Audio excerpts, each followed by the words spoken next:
जय माँ लक्ष्मी। आज मैं कहने वाली हूँ अगन मास में सुनी जाने वाली लक्ष्मी माता की कहानी। चलो कहानी सुनते हैं। एक समय की बात है, किसी गांव में साहूकार और उसकी पत्नी रहती थी। उनके 3 बच्चे भी थे। साहूकार बहुत ही समझदार और धार्मिक था।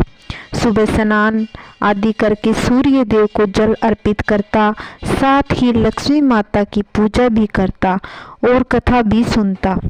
साहूकारनी उससे बिल्कुल ही अलग थी और आलसी महिला थी। ना ही वह जल्दी उठती, ना वह झाड़ू पोछा करती, ना स्नान करती, ना बच्चों को नहलाती। लेकिन साहूकार उसको बहुत समझाता भी सुबह उठकर स्नान आदि किया करो, झाड़ू पोछा करके स्नान करके चौका किया करो, घर को भी साफ सुथरा रखो।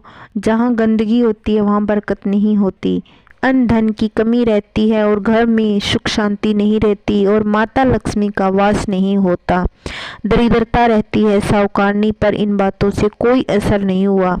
एक दिन शाम के समय घर का सामान लेने के लिए बाजार जा रही थी। लक्ष्मी माता ने एक सुंदर महिला का रूप बनाकर उसके सामने आकर बोली, तुम्हारी लालटेन की रोशनी से रास्ता पार करा दोगी। साहूकारनी बोली, हाँ जरूर, पहले तो मैं यहाँ पे कभी नहीं देखा। तब माता लक्ष्मी बोली, मैं तो शहर से आई हूँ अपनी बहन के पास रहने के लिए। तो दोनों बातें करते करते रास्ता पार कर रही थी। तो साहूकारनी बोली, बहन कल सुबह मेरे घर आना, हम दोनों खूब बातें करेंगे।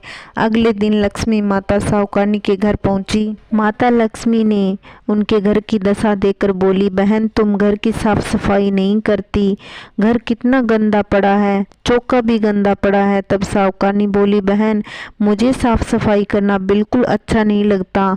तब लक्ष्मी माता बोली कि तुम मेरे कहने पर साफ सफाई करो, तुम्हें अच्छा लगने लगेगा। तब लक्ष्मी माता बताती गई और वह साहूकारनी घर का सारा काम करती गई। घर की साफ सफाई कर चौका लिपा और फिर साहूकारनी खुद नहाई, अपने बच्चों को भी नहलाया, सुंदर कपड़े पहन तैयार हो गई।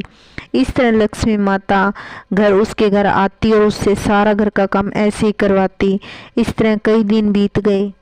साहूकार यह देखकर बहुत खुश हुआ, बोला, घर की साफ सफाई रखने से, लक्ष्मी माता की पूजा करने से घर में बरकत होने लगी, घर में अन्न धन के भंडार भर गए।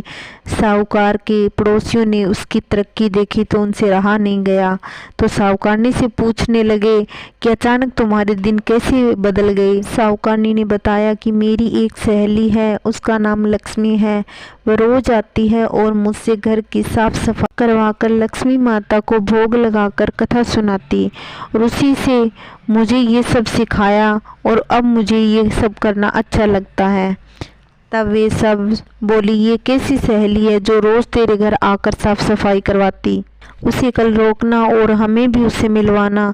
दूसरे दिन लक्ष्मी माता आई तो साहूकारनी ने उसे जाने नहीं दिया और बोली, बहन मेरे पड़ोसन मुझसे ताना मारती है कि तेरी कैसी बहन है जो रोज आती है और चली जाती है, तेरे घर रुकती क्यों नहीं, आज तो तुम्हें जाने नहीं दूंगी, तुम चौकी पर बैठ जाओ। तब लक्ष्मी माता बोली, बहन मैं तो राजा महाराजा के घर भी नहीं बैठती, तेरे घर में कैसे बैठूं। तो साहूकारनी नहीं मानी, जिद पर अड़ी रही। लक्ष्मी माता को चौकी पर बैठना ही पड़ा। तब लक्ष्मी माता ने अपने असली रूप में दर्शन दिए और साहूकारनी आश्चर्यचकित रह गई। माता के चरणों में गिरकर प्रणाम किया और लक्ष्मी माता की कृपा से साहूकार का घर अन्न धन से भर गया। हे माँ लक्ष्मी, जैसे साहूकार साहूकारनी को दिया वैसे सबको देना, कहते सुनते सबके घर में ऐसे ही बरसना। जय माँ लक्ष्मी। मेरी कहानी आपको अच्छी लगती हो तो please like share comment subscribe जरूर करना।